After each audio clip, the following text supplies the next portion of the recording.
They hear you. You don't say you won't buy this, you won't get this and that, you won't buy this and that, you won't build us, you won't buy car.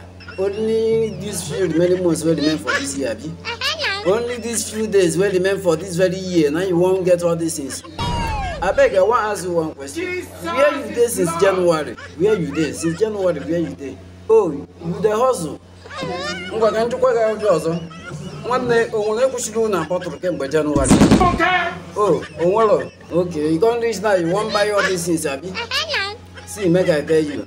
I avoid Dangote trailer. I know why I'm telling you this. I avoid Dangote trailer. And 100 years ago, everyone owns a horse. But only the rich has a car. But today, everyone owns a car. But only the rich owns a horse. Use your tongue and count your teeth. Use your tongue and count your teeth. Shineka Boroku. Ebuka na hona kunsi de me phone na je. Oko to one call. Take pokwa goku. Umu generation. By January no go.